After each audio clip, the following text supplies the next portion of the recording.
ಕ್ಷೇತ್ರದಲ್ಲಿ ನಾವು ಚುನಾವಣೆಯಲ್ಲಿ ಗೆಲ್ತಕ್ಕಂಥ ಎಲ್ಲ ಅವಕಾಶಗಳು ಇದ್ದಾವೆ. 2028ಕ್ಕೆ ಪದ್ಮನಾಭನಗರದಲ್ಲಿ MLA ಕಚೇರಿನ ಕಾಂಗ್ರೆಸ್ MLA ಕಚೇರಿನ ಉದ್ಘಾಟನೆ ಮಾಡೇ ಮಾಡ್ತೀವಿ ಅಂತ ನಾವೆಲ್ಲ ಒಂದು ನಿರ್ಧಾರ ಸೇರಿದ್ದೀವಿ ಅಂತ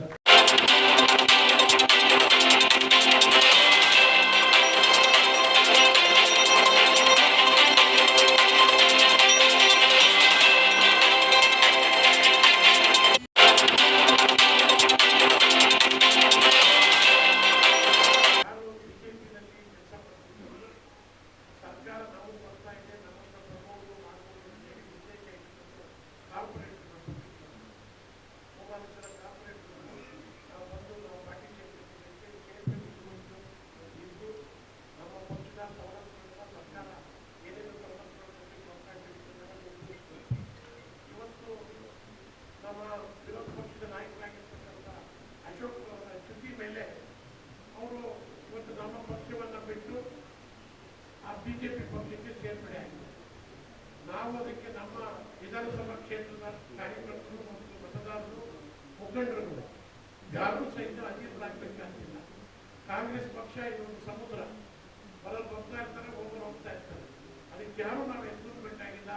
ಇವತ್ತು ನಮ್ಮ ಪಕ್ಷದಲ್ಲಿ ನಮ್ಮ ಪದ್ಮನಾಭನಗರ ವಿಧಾನಸಭಾ ಕ್ಷೇತ್ರದಲ್ಲಿ ನಮ್ಮ ನಾಯಕರಾಗಿರ್ತಕ್ಕಂಥ ಗುರಪ್ಪ ನಾಯ್ಡು ಅವರಿದ್ದಾರೆ. ಮತ್ತೊಬ್ಬರು ನಾಯಕರಾಗಿರ್ತಕ್ಕಂಥ ಕಬಿ ಬಾಬಣ್ಣ ಅವರು ಬಹಳ ಸ್ಟ್ರಾಂಗ್ ಆಗಿ ಆಕ್ಟ್ ಮಾಡ್ಕೊಂಡು ಓಡಾಡ್ತಿರ್ತಕ್ಕಂಥವರಿದ್ದಾರೆ. ನಾಯಕರು ಮತ್ತು ನಮ್ಮ ಪಕ್ಷದ ಬಹಳ ಮುಖಂಡರಾಗಿರ್ತಕ್ಕಂಥ ಕಾರ್ಯದರ್ಶಿಗಳಾಗಿರ್ತಕ್ಕಂಥ ಸಂಜಯ್ ಗೌಡರಿದ್ದಾರೆ. ಕಳೆದ ವಿಧಾನಸಭಾ ಚುನಾವಣೆಯಲ್ಲಿ ನಮ್ಮ ಪಕ್ಷದ ಅಭ್ಯರ್ಥಿಯಾಗಿದ್ದಂಥ ಸನ್ಮಾನ್ಯ ರಘುನಾಥ್ ನಾಯ್ಡು ಇದ್ದಾರೆ. ಎಲ್ಲ ಭಾರತ ಮುಖಂಡರುಗಳು ಇವತ್ತು ನಾವೆಲ್ಲ ಧೈರ್ಯವಾಗಿದ್ದೀವಿ. ಯಾರು ಕಾಂಗ್ರೆಸ್ಗೆ ಬರ್ತಾರೆ ಹೋಗ್ತಾರೆ ಮುಖ್ಯ ಅಲ್ಲ, ನಮ್ಮ ಪಕ್ಷ ಮುಖ್ಯ. ಸಾವಿರಾರು ಜನ ಕಾರ್ಯಕರ್ತರನ್ನ ಹುಟ್ಟಾಕ್ತಕ್ಕಂಥ ಶಕ್ತಿ ಇದೆ ಅಂತ ಹೇಳಿ ಧೈರ್ಯ ತುಂಬಲಿಕ್ಕೆ ನಮ್ಮ ಪದ್ಮನಾಭನಗರ ಕ್ಷೇತ್ರಕ್ಕೆ ನಾವೆಲ್ಲರೂ ಸಹಿತ ಒಗ್ಗಟ್ಟಾಗಿದ್ದೀವಿ. ಮುಂದಿನ ಚುನಾವಣೆಯಲ್ಲಿ 28ಕ್ಕೆ ಪದ್ಮನಾಭನಗರ ಕ್ಷೇತ್ರದಲ್ಲಿ ನಾವು ಚುನಾವಣೆಯಲ್ಲಿ ಗೆಲ್ತಕ್ಕಂಥ ಎಲ್ಲ ಅವಕಾಶಗಳು ಇದ್ದಾವೆ.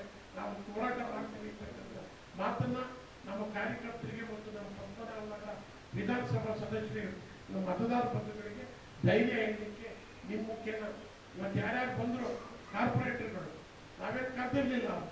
ಯಾರು ಕರೆದಿದ್ರೆ ಗೊತ್ತಿಲ್ಲ. ಬಂದು ನಮ್ಮ ಪಾರ್ಟಿನಲ್ಲಿ ಅಷ್ಟೊಂದು ಚೆನ್ನಾಗಿ ನೋಡ್ಕೊಂಡಿತ್ತು.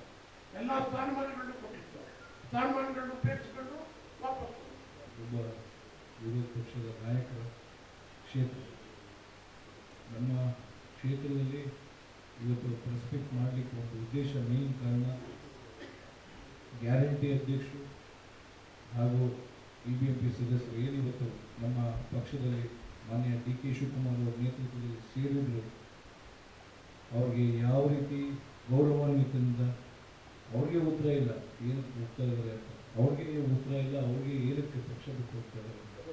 ನಮ್ಮ ಸರ್ಕಾರ ಅವ್ರ ಜೊತೆ ಇತ್ತು. ಇವಾಗ ನಮ್ಮ ಕೃಷ್ಣಪ್ಪ ಅವರು ಹೇಳ್ದಂಗೆ, ಶಿವರಾಮೇಗೌಡರು ಹೇಳ್ದಂಗೆ, ನಾವು ಗ್ಯಾರಂಟಿ ಯೋಜನೆಗಳಲ್ಲಿ ಈ ಖಾತಾ ಇರ್ಬೋದು, ಪ್ರತಿಯೊಂದು ಏನು ಗ್ಯಾರಂಟಿ ಯೋಜನೆಗಳಿಂದ ಮಹಿಳೆಯರಿಗೆ ಒಂದು ಒಳ್ಳೆ ಕಾರ್ಯ ಇರ್ಬೋದು. ಪದ್ಮನಾಭನಗರ ಕ್ಷೇತ್ರದಲ್ಲಿ ಒಂದು ವೇವ್ ಕ್ರಿಯೇಟ್ ಆಗ್ತಿತ್ತು. ಅದು ಕಾಂಗ್ರೆಸ್ ಸರ್ಕಾರದಿಂದ ಅಂತ ಒಂದು ಉದ್ದೇಶದಿಂದ ಅವರೇನು ಕಾರ್ಯಕ್ರಮ ಮಾಡಿದ್ರು. ಇವತ್ತೇನು ಎಲ್ಲರೂ ಇದ್ದಾರೆ. ಇವತ್ತು ಪ್ರತಿಯೊಂದು ಇವತ್ತು ನಾನು ಹೇಳೋದೇನು ಅಂದರೆ, ನಾವೆಲ್ಲ ಪದ್ಮನಾಭನಗರದಲ್ಲಿ ಕಾಂಗ್ರೆಸ್ ನಾಯಕರು ಒಗ್ಗಟ್ಟಾಗಿದ್ದೇವೆ. ಯಾರು ಯಾವುದೇ ರೀತಿ ಸಮಸ್ಯೆ ಆಗಲಿ ಯೋಚನೆ ಆಗಲಿ ಮಾಡೋ ಅವಶ್ಯಕತೆ ಇಲ್ಲ. 2028ಕ್ಕೆ ಪದ್ಮನಾಭನಗರದಲ್ಲಿ MLA ಕಚೇರಿನ ಕಾಂಗ್ರೆಸ್ MLA ಕಚೇರಿನ ಉದ್ಘಾಟನೆ ಮಾಡೇ ಮಾಡ್ತೀವಿ ಅಂತ ನಾವೆಲ್ಲ ಒಂದು ನಿರ್ಧಾರ ಸೇರಿದ್ದೀವಿ ಅಂತ ಇವತ್ತು ನಾವೆಲ್ಲ ಒಗ್ಗಟ್ಟಾಗಿದ್ದೇವೆ. ಅದೇ ರೀತಿ ಇವತ್ತೇನು ಪಕ್ಷ ದ್ರೋಹ ಮಾಡಿ ಯಾರ್ಯಾರು ಹೋಗಿದ್ದಾರೆ, ನಮ್ಮ KPCC ಅಧ್ಯಕ್ಷರಾಗಿರಲಿ ಹಾಗೂ ನಮ್ಮ ಮಾನ್ಯ ಮುಖ್ಯಮಂತ್ರಿಗಳಾಗಲಿ ಕಠಿಣವಾದ ಕ್ರಮ ತಗೋಬೇಕು. ಯಾರಿಗೆ ನಿಷ್ಠಾವಂತ ಕಾರ್ಯಕರ್ತರಿಗೆ ಒಂದು ಜವಾಬ್ದಾರಿ, ಒಂದು ಸ್ಥಾನ, ಗೌರವಗಳು ಬರಬೇಕು. ಯಾಕೆಂದರೆ ಬೇಸತ್ತಿ ಭಾಳ ಓಡಾಡಿ ಎಲ್ಲರ ವಿಚಾರದಲ್ಲೂ ಸಂಘಟನೆ ವಿಚಾರದಲ್ಲಿ ಕೂತಿ ಒಂದು ವಿರೋಧ ಪಕ್ಷದ ನಾಯಕನ ಕ್ಷೇತ್ರದಲ್ಲಿ ನಾವು ಕಾಂಗ್ರೆಸ್ ಭಾವಕ ಆರಿಸಿದ್ರೆ ಇಡೀ ರಾಜ್ಯದಲ್ಲಿ ಒಂದು ಸಂದೇಶ ಹೋಗ್ತದೆ ಅನ್ನೋ ಒಂದು ಉದ್ದೇಶದಲ್ಲಿ ಇವತ್ತು ಏನು ಮಾಡ್ತಾ ಇದ್ದಾರೆ.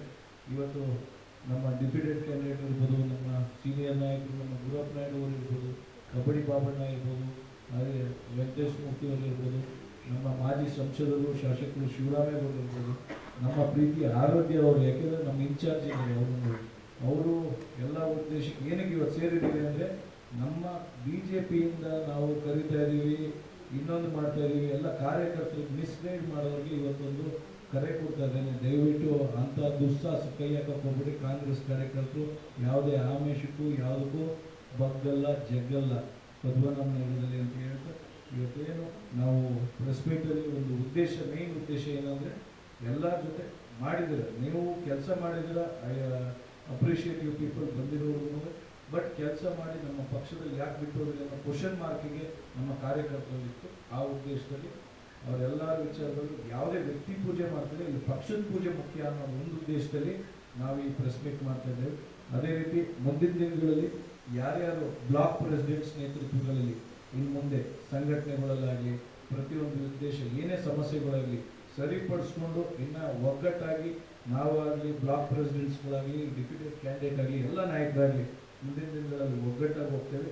ಏನು ಸಮಸ್ಯೆ ಇಲ್ಲದಂಗೆ ಕಾಂಗ್ರೆಸ್ ಪಕ್ಷನ ಮುಂದೆ ಎಲ್ಲ ಕಾರ್ಯಕರ್ತರು ಒಂದು ಧೈರ್ಯ ತುಂಬಿ ಅವ್ರ ಜೊತೆ ನಿಂತು ಪಕ್ಷ ಸಂಘಟನೆ ಉದ್ದೇಶದಲ್ಲಿ ಜೊತೆ ಇರ್ತೀವಿ ಅಂತ ಈ ಮಾಧ್ಯಮ ಮುಖಾಂತರ ಹೇಳಿ.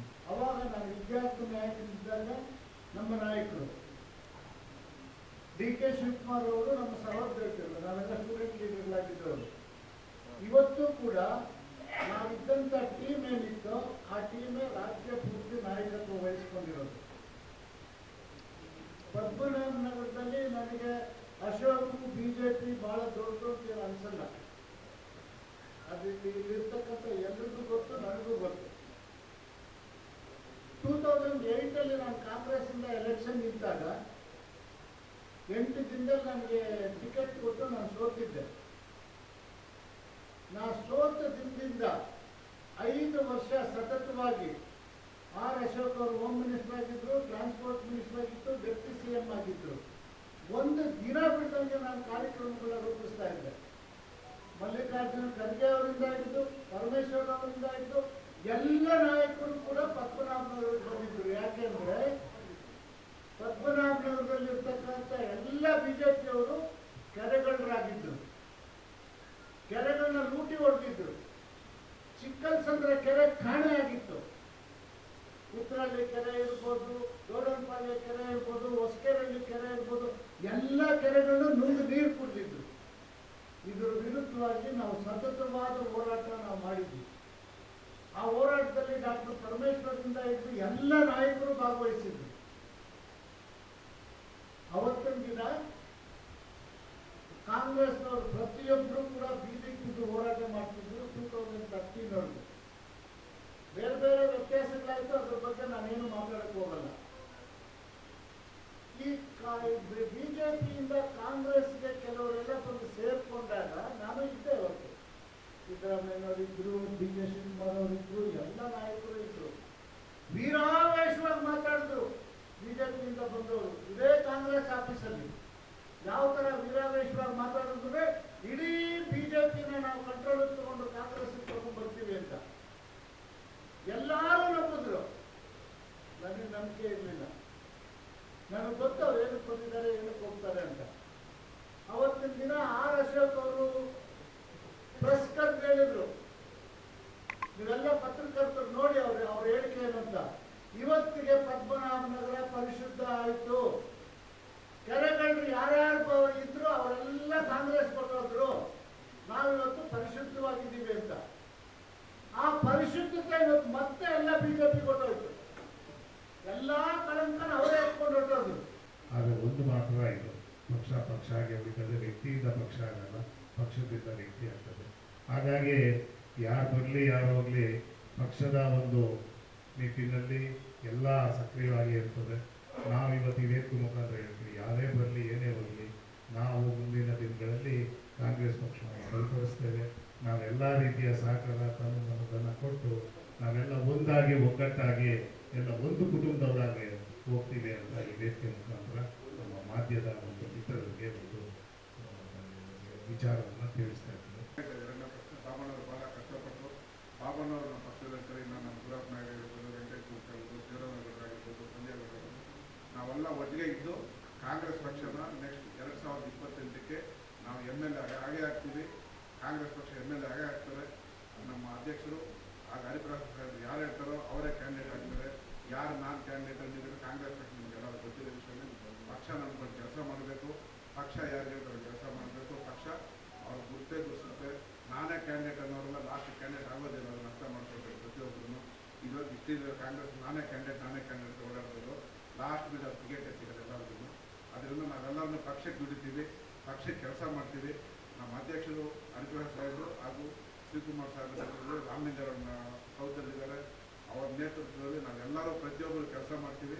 ಅದರಿಂದ ಪಕ್ಷ ಇನ್ನೂ ಪರಿವರ್ತನೆ ಮಾಡ್ತೀವಿ.